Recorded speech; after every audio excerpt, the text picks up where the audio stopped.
Meus alunos do segundo ano, nós vamos concluir a nossa aula hoje, né? Concluir esse assunto sobre a tendência da arte no fim do século XIX. Então, nós vamos falar sobre o pioneirismo de Seurat, né? Vamos falar sobre as pinceladas pontiformes de Paul Signac e vamos ver também, né? Vamos analisar o quadro, a obra, o Quarto Estado de Giovanni Pelliza de Volpedo, né? E nós vamos terminar a nossa aula deixando uma atividade para vocês resolverem. E essa atividade ela vai ser resolvida na próxima aula, vai ser corrigida na próxima aula. O que nós poderíamos começar falando sobre o pioneirismo de Seurat, tá? Sobre o pontilhismo, nós podemos falar que ele foi o pioneiro, tá? Apesar de as obras dele ter um certo acento de tradição clássica, né? Mas ele tinha um ar extremamente moderno, tá? E o que ele costumava fazer? Nas telas que ele pintava, né? Os pontos não eram assim aplicados de forma mecânica, mas eles incorporavam, tá? A tendência receptiva, né? Dos processos industriais, processos industriais contemporâneos, lógico, né? E executada a prática do ateliê, tá? É uma coisa bem, digamos assim, bem de ateliê, bem artesanal, né? E é uma prática que jamais ela tinha sido feita pelos impressionistas, né? E as obras executadas segundo essa nova técnica, elas ampliavam o efeito da chamada vibração sonora, a vibração luminosa, tá? Porque o que acontece? Quando você, à distância, a obra do pontilhismo, os pontos se fundem, então parece que é uma cor só, tá?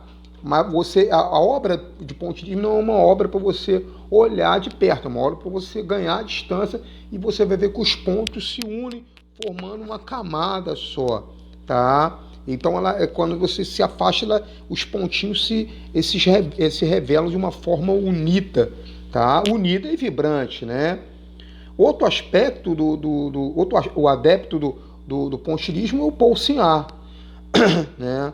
O Paul Signac, ele usava, na hora de pintar a tela dele, ele aplicava uma pincelada de forma pontiforme, ele pontuava as obras dele, né? Mas mesmo ele fazendo essa obra com todo, ele não foi o mais famoso, tá? O mais famoso foi o Giovanni Segantini, tá? E a obra, tá? Dentro desse não dentro do pontilhismo francês, mas dentro do divisionismo italiano, tá? A obra que mais ficou famosa, a obra mais célebre dessa visão da arte, essa forma de fazer arte, foi do Giovanni Pelliza de Volpedo. É a obra O Quarto Estado, uma obra que foi concluída em 1901, né? É um óleo sobre tela, é um quadro de médias dimensões, ele tem 292 centímetros, 2,92 m, por 5,48 m, tá? Eu vou mostrar para vocês agora a obra O Quarto Estado, é essa obra. Na verdade, o que essa obra está mostrando para a gente? Ela é uma passeata dos operários, tá? E esses operários estão marchando como um protesto. Não tem violência, não tem prepotência, mas tem uma marcha segura, tem uma marcha com o peito aberto, o peito erguido e mostrando segurança no que está fazendo. É uma marcha com que os líderes operários estão na frente, tá? E essa marcha ela aconteceu na Itália, tá joia?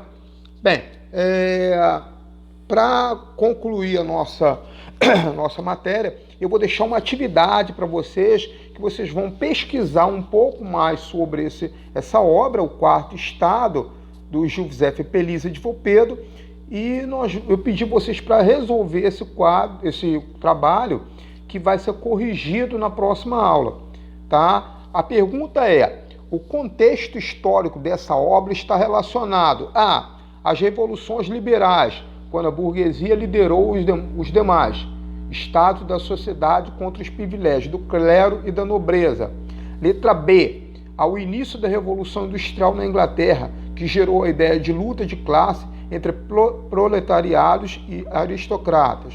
C, aos movimentos de unificação política da Itália e da Alemanha, nos quais o operariado teve reconhecido vários direitos sociais.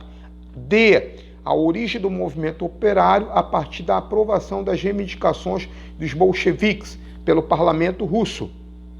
E, a organização do proletariado sob influência do socialismo e do anarquismo, que se tornou uma nova força revolucionária. Tá? Eu aconselharia vocês, para vocês conseguirem resolver essa atividade, vocês pesquisarem um pouco mais sobre a vida de José Pelisa de Volpedo, né? Eu já posso adiantar para vocês que ele era um pintor, tá? E ele pintava quadros sobre a realidade social da época. Ele tinha um posicionamento político, ele era um pintor socialista. Então, com base nessas informações, que eu já estou dando uma préviazinha para vocês, resolvam essas questões, tá? E comentem essa questão para mim no portal da nossa escola, mandem a resposta para mim, tá? Qual é a sua dúvida desse conteúdo, e na aula que vem eu vou estar aqui comentando e dando essa resposta, tá beleza?